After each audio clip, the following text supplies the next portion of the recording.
नमस्कार, सत श्री अकाल, आदाब। आज मैं आपसे किसान भाइयों के लिए बात करना चाह रहा हूँ। जो ये देश में किसान आंदोलन चल रहा है, ये काफ़ी ज़्यादा बड़ा रूप ले रहा है। पंजाब से लोग, हरियाणा से लोग, यूपी से लोग दिल्ली की तरफ कूच कर रहे हैं। लेकिन हमें समझने वाली ये बात है कि ये फार्म बिल हमारे लिए क्यों ज़रूरी है और क्या इस फार्म बिल में कितने डिफेक्ट्स हैं। क्यों आज़ादी के बाद हमारे देश में फार्म बिल्स में कोई चेंजेस नहीं किए गए। कहीं ना कहीं हमें वो चेंजेस लाने भी थे, बट हमें ये जानना ज़रूरी है कि ये जो फार्म बिल हमारी देश की सरकार लेकर आई है, क्या ये हमारे किसानों को बेनिफिट करेंगे या नहीं करेंगे। ये जवाब सबको, आपको भी पता है कि ये कितना फ़ायदा करेंगे और कितना नुकसान करेंगे। ये निर्णय मैं आपके ऊपर छोड़ देता हूँ।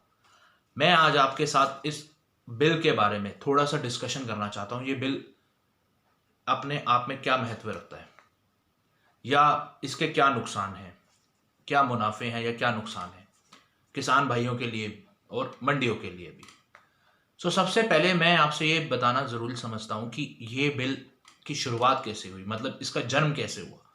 सबसे पहले मैं आपसे ये बताना चाहूँगा कि इसकी शुरुआत हुई एक ऑर्डिनेंस से। ऑर्डिनेंस जो पास हुआ वो आर्टिकल 123 में पास हुआ। अब ये कब पास हुआ? दैट इज इन जून। अब पार्लियामेंट में बिल आया और बिल पास कब किया, एसेंट कब दिया प्रेसिडेंट साहब ने? दैट इज गिवन 27 सितंबर 2020 में। कहीं ना कहीं सरकार ने अपना पूरी होमवर्क करके ये बिल आपके किसानों के लिए बना दिया। पर हमें जानना तो ये जरूरी है ना कि कौन से 3 किसान बिल आए हैं। सबसे पहले मैं आज आपको वो 3 किसान बिल के बारे में बताना चाहता हूँ, जो न्यू फार्म बिल, जिसे हम काला कानून कहते हैं, जो किसान कह रहे हैं। उनके बारे में आज आपसे मैं डिस्कशन करूंगा। तो पहला जो बिल है, जो पहला एक्ट है, उसे हम क्या कहते हैं? The farmer produce trade and commerce act 2020। ये पहला बिल है। The second is the farmer agreement on price assurance and farm services act 2020 and the third is the essential commodities act. मैं आपको इन सब के बारे में थोड़ा सा ब्रीफ इंट्रोडक्शन दे देता हूं। जो पहला हमारा एक्ट है, उसके अंदर गवर्नमेंट ने क्या लिखा है? गवर्नमेंट कहती है the farmer produce trade act commerce के अंदर यहां पर यह लिखा है कि इस कानून के अंदर ना सरकार एपीएमसी मंडीज में जो पहले हम सब्जियां बेचते थे, उसको अब ये लोग बाहर कॉरपोरेट को दे रहे हैं कि आप भी इनके साथ आके ट्रेडिंग करो। बात को समझ रहे हैं आप? मतलब हम कहीं ना कहीं एपीएमसी मंडी का दायरा हम खत्म कर रहे हैं और हम किसको मौका दे रहे हैं कि बाहर भी वो अपनी खुद की मर्जी से जाके बेच सकते हैं। अब यहां पर दिक्कत क्या है? दिक्कत यह है कि हम पूरी तरह से एपीएमसी मंडी को डिस्ट्रॉय करने की तुल रहे हैं और पंजाब में मेन एपीएमसी मंडी से काम चलता है। पूरे इंडिया के अंदर 2400 मंडियां हैं, एपीएमसी मंडियां हैं, 2477 एपीएमसी मंडियां हैं। तो कहीं ना कहीं इन एपीएमसी मंडियों को हम बर्बाद कर देंगे अगर ये बिल आया। लेकिन देखिए, यहां पर कहीं ना कहीं हम उनको कॉन्ट्रैक्ट करने के लिए भी बोल रहे हैं, या हम कह रहे हैं कि आपके पास पूरा राइट है कि यू कैन गो एनीवेयर और sell your what we called wheat, cereals, anything you are selling, potatoes, जो भी है आपके पास। कहीं ना कहीं हम उनका दायरा बढ़ा रहे हैं। पहले क्या होता था, एक किसान को एपीएमसी मंडी के अंदर ही बेचना पड़ता था, लेकिन अब उसको हम दायरा बढ़ा के कहीं ना कहीं वो बाहर भी बेच सकता है। इसका नुकसान भी है और फायदा भी है। कहीं ना कहीं यहाँ पर बड़ी कंपनीज, बड़े कॉर्पोरेट्स, घराने आएंगे और उनके साथ कॉन्ट्रैक्ट कर लेंगे। और आपको पता है किसान इतने शिक्षित तो होते नहीं है, तो कहीं ना कहीं वहां पे किसान फंस सकते हैं। किसानों को ये डर है। सबसे पहले इस कानून के अंदर यही मेन प्रोविजन है कि आपको एक खुली आजादी दी गई है किसान को कि वो कहीं भी अपने सामान को बेच सकता है। लेकिन कहीं ना कहीं प्रॉब्लम यहाँ पर प्रॉपर बार्गेनिंग की भी आती है कि वो प्रॉपर बार्गेनिंग कर नहीं पाएगा किसान। और जब वो प्रॉपर बार्गेनिंग कर नहीं कर पाएगा और बड़े बड़े आएंगे what we call retailers, distributors, तो कहीं ना कहीं यहाँ पे उसको प्रॉब्लम हो सकता है। यहाँ पर वो इसका विरोध कर रहा है। अब इस सेंस में तो मुझे यह समझ आता है कि वी आर टोटली चेंज्ड, मतलब हम पूरा चेंज कर रहे हैं चीजों को, सिस्टम को ही चेंज कर रहे हैं एपीएमसी मंडी को पूरा खत्म कर रहे हैं, पर पंजाब तो पूरा एपीएमसी मंडी पे चल रहा है। मैं कहता हूं कि आप पूरी तरह से खत्म करने की जो कोशिश कर रहे हैं वो ना करें। वहां का भी रोजगार है, वहां पे भी एम्प्लॉयमेंट जनरेशन है, सबको रोजगार मिल रहा है, ऐसे पूरा रोजगार खत्म हो जाएगा। पहले ही इस देश के अंदर रोजगार नहीं है, पहले ही एम्प्लॉयमेंट है, अनएम्प्लॉयमेंट हो रही है ज़्यादा से ज़्यादा। अब आप उसको भी लेने में तो लें, तो वो कहीं ना कहीं नुकसान कर रहा है। The second bill is that is what we call the farmer agreement on price assurance and farms act. यहां पर होगा क्या कि पहले से ही फसल का दाम तय हो जाएगा कि भाई तुम उगाओ, बिफोर हार्वेस्टिंग कॉन्ट्रैक्ट हो जाएगा। ये सिस्टम कोई नया नहीं है इंडिया में, पहली चीज मैं आपको बता दूं। कॉन्ट्रैक्ट फार्मिंग आज से पहले भी होती आई है। बड़ी बड़ी कंपनीज जैसे लेज है, उसको अगर पोटैटो चाहिए अपने चिप्स बनाने के लिए, तो वो बड़े रिटेलर से, बड़े जितने बड़े बड़े फार्मर्स हैं उनसे डील कर लेती है कि भैया हम आपसे इतने खरीदेंगे, इतने टन खरीदेंगे। अब यहाँ पे वो एक खेत तो लेंगे नहीं, पूरे 10 के 100 या 100 गांव के साथ ठेका कर लेते हैं कि भैया हम आपके साथ पूरा माल खरीदेंगे। तो कहीं ना कहीं यहां पर किसान को ये डर है कि अगर एमएसपी का जो प्राइस है वो ज्यादा है और इन्होंने जो कॉन्ट्रैक्ट प्राइस कर रखा है वो कम है, तो किसान को यहां पर नुकसान हो सकता है। सो वो कह रहे हैं मैं इस बंधन में बंधना नहीं चाहता, मुझे आप मेरे साथ कॉन्ट्रैक्ट कर लोगे, मैं फंस सकता हूं। तो कहीं ना कहीं यहां पे भी या मामला ये हो सकता है कि अगर किसान या कोई भी पार्टी, दूसरी party, that is what we call corporates, यहां पे अगर कोई भी बेईमानी करे या धोखा करे तो उसके लिए ये कोर्ट नहीं जा सकते हैं। एक्ट के अंदर ऑलरेडी सेक्शन 8 के अंदर ये दे रखा है कि आपका जो डिस्प्यूट रेजोल्यूशन होगा वो आपका एसडीएम करेगा। So you cannot move to the court in that particular situation. So that is the main reason. अब जब ये कानून पास, तीसरा कानून जो that is what we call essential commodities act. देखिए एसेंशियल कमोडिटीज एक्ट में पहले क्या था और अब क्या है।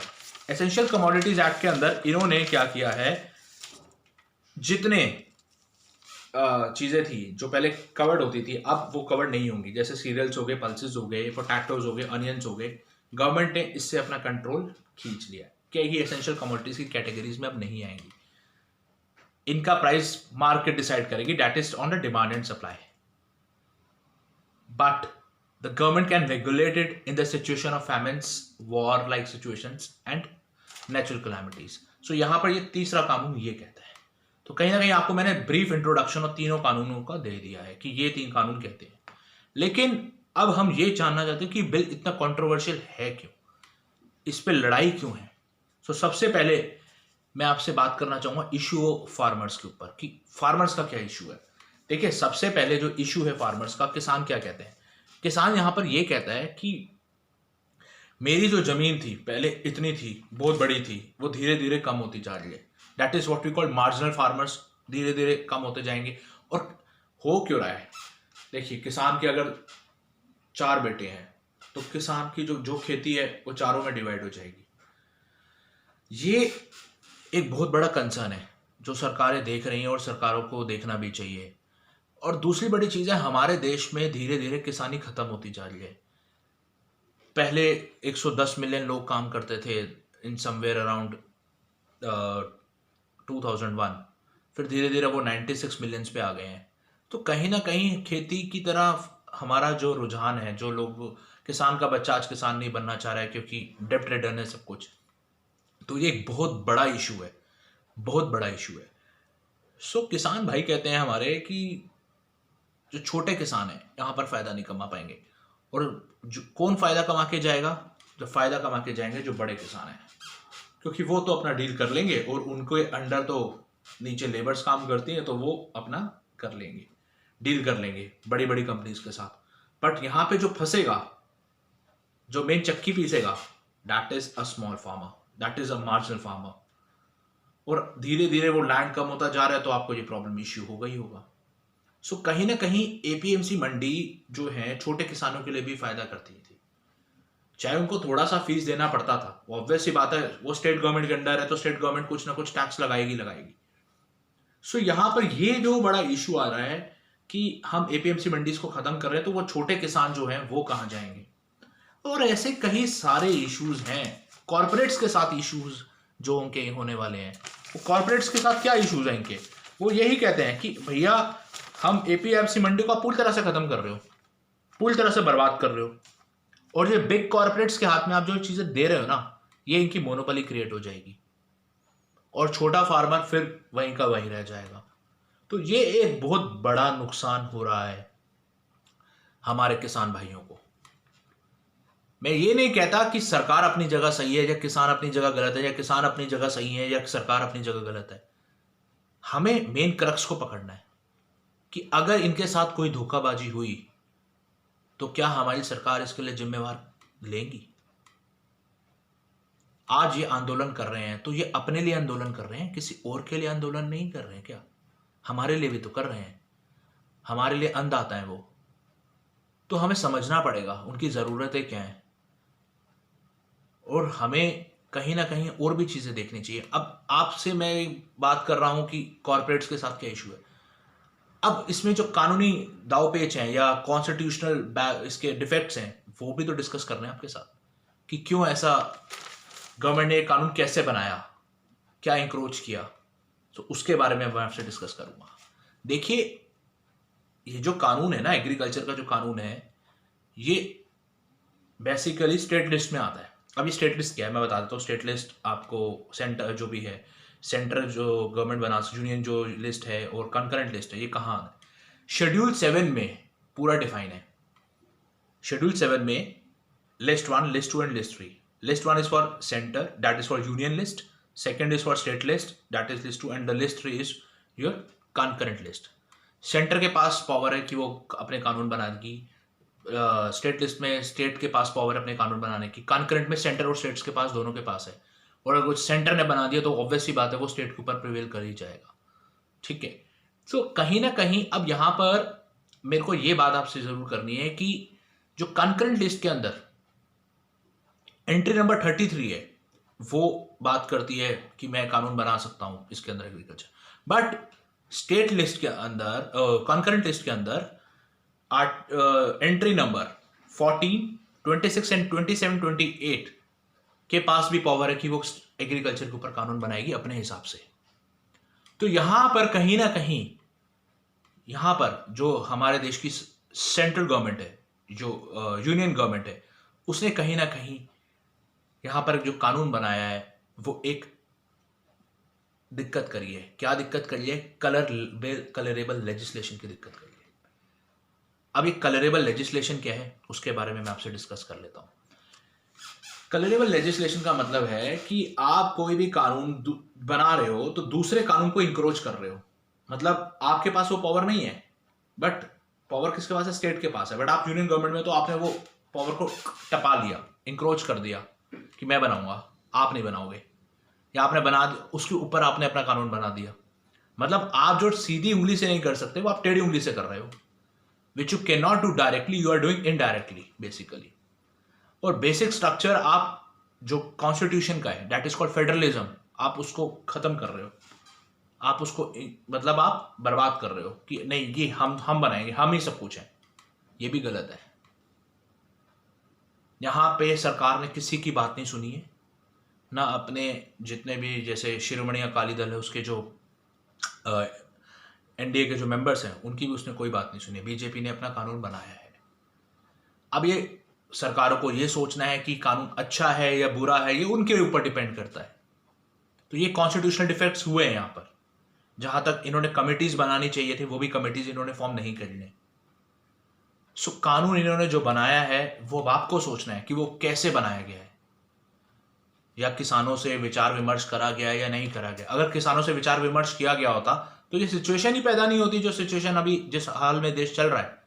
दिल्ली को पूरी तरह से घेर लिया है, तो ये गलती सरकारों की है ना, कि उनके साथ पहले बात करके आप ये एक्ट को बनाते। आज वो अपने हक की लड़ाई के लिए खड़े हैं ना, तो दिक्कत है, सबको दिक्कत है। क्या उनको दिक्कत नहीं है? इतनी दूर से आ रहे हैं, आप उनके ऊपर वाटर कैनन छोड़ रहे हो, गलत नहीं है, उनका राइट है, वो करेंगे। अब आप उसमें आके नहीं जी हम एंट्री नहीं करने देंगे। हरियाणा सरकार क्या कर रही है? देखिए, मेरे को जो लगता है कि गवर्नमेंट यहां पर जो करना चाहती है वो कहती है मैं सही हूँ, मैं सही हूँ, मेरे अलावा सब गलत है। आपको सोचना चाहिए गवर्नमेंट को कि कौन गलत है और कौन सही है। देखिए, आपकी नीयत अच्छी हो सकती है कि आप किसानों की इनकम को बढ़ाना चाहते हो, उनकी इनकम को 2022 तक आपका जो वायदा है कि मैं उनकी इनकम को डबल करना चाहता हूँ, ठीक है, अच्छी बात है, करना भी चाहिए। बट आप एक पूरे सिस्टम को खत्म कर दोगे क्या? आज मुझे किसी चीज की आदत है, फॉर एग्जाम्पल मुझे किसी भी चीज की आदत लगी है, क्या वो एक दिन में खत्म हो जाएगी? धीरे धीरे खत्म होगी ना। Time period, you need a time period for that. तो वही चीज यहां पर मैं कहना चाह रहा हूं कि आप कुछ टाइम तो दे चीजों को संभलने का। आप पूरी नहीं, हमारा यही चीज लगेगी, डंडे से आप देना चाह रहे हो किसी भी चीज को, क्या गलत नहीं है वो? तो वो चीजें आपको देखनी चाहिए, गवर्नमेंट को देखनी चाहिए बेसिकली। अब गवर्नमेंट कितना ध्यान देती है, रोज मीटिंग करती है, आजकल अब कितने दौर की बैठक होने जा रही है, कल फिर से बैठक है। तो कहने का मतलब कहने यहां पर यह है सीधा सीधा, गवर्नमेंट ठीक है, आप प्राइवेट सेक्टर को कंट्रोल देना चाह रहे हो, ठीक है, आपकी बात सही है, लेकिन आप अपना कुछ तो कंट्रोल रखो। आप एमएसपी पे कोई लेजिस्लेशन नहीं ला रहे हो उनके लिए। वो कह रहे हैं कि यार एमएसपी तो हमारी सुरक्षित रखो। पंजाब के अंदर 201 टन वीट बेचते हैं, खरीदते हैं आप एमएसपी से, और 220 टन आप लाख टन राइस खरीदते हैं वहां से।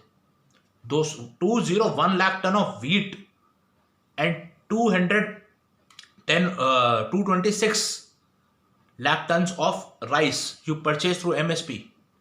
तो उनके एमएसपी पे आप थोड़ा सा उनको वो करें, मतलब कि नहीं जी आपकी एमएसपी खत्म नहीं होगी, उनको एक भरोसा दीजिए। और वो भरोसा बोलने से नहीं आता है, वो भरोसा आता है लिखने से, एक्ट में लिखने से। कुछ नहीं मांग रहे हैं वो ज्यादा, वो अपनी बच्चों की भलाई के लिए मांग रहे हैं। आज पूरा किसान बाहर जा रहा है, पंजाब का किसान बाहर जा रहा है, क्यों जा रहा है भाई? उसको यहीं पे एक दो ना, हर चीज माइग्रेशन हो रहा है पंजाब से कनाडा। भाई जब चीज हमारे देश में उसको सही नहीं मिलेगी, माइग्रेट होगा किसान भी।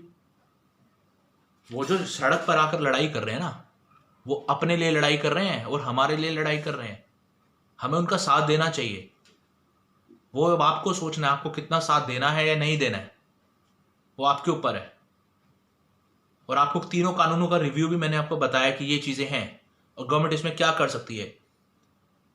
देखिए ना, हमारे देश में मिक्स्ड इकोनॉमी है। मिक्स्ड इकोनॉमी का मतलब आप समझते हैं, what is mixed economy? Mixed economy is private sector भी है और पब्लिक सेक्टर भी है। तो सिमिलरली आप यहां पे प्राइवेट सेक्टर को सारा रोल क्यों दे रहे हो? क्या मतलब है देने का? आपको यहां पर कोशिश ये करनी है कि आप कुछ कंट्रोल अपने आप भी रखो, कुछ कंट्रोल अपने पास भी रखो। सारे कंट्रोल्स मत दो प्राइवेट सेक्टर के हाथों में, नहीं तो मोनोपोली हो जाएगी। आपसे मेरी यही गुजारिश है, अगर आप मानती हैं सरकारें तो ठीक है, नहीं तो फिर आंदोलन तो होते ही रहेंगे, और आंदोलन करना उनका एक कॉन्स्टिट्यूशनल राइट है, इसको आप बंद नहीं कर सकते। वो करेंगे, वो करना भी चाहिए, क्योंकि सरकार के कानों में शायद आवाज नहीं पहुंच रही है और वो पहुंचाना भी बहुत जरूरी है। तो मैं आपसे बस इतना ही दरख्वास्त करूंगा कि आपको कानूनों का, ये जो 3 कानून आए हैं, जो काले कानून हैं जो सरकार ने बनाए हैं, जैसे लोग कह रहे हैं, किसान भाई कह रहे हैं हमारे, आपको सही लगते हैं तो ठीक है, नहीं लगते हैं तो कोई भी दिक्कत नहीं है। पर आपको भी अपने मन से पूछना चाहिए, जो किसान सड़क पर हैं, अपना घर बार छोड़कर आए हैं, क्या वो गलत कर रहे हैं? हम कोई गलत नहीं कर रहे हैं, मेरे हिसाब से तो यही सोचना है। बाकी सबकी सोच अलग हो सकती है, मैं सबकी सोच को अपने साथ मैच नहीं कर सकता हूँ। बाकी ये कानून पास होना चाहिए या नहीं होना चाहिए, आप कमेंट सेक्शन में जाके बता सकते हैं, ठीक है जी। बाकी अगर आपको वीडियो अच्छी लगे तो अब आपकी इच्छा है कि आप शेयर या लाइक कर सकते हैं, या सब्सक्राइब भी मेरे चैनल को कर सकते हैं। धन्यवाद।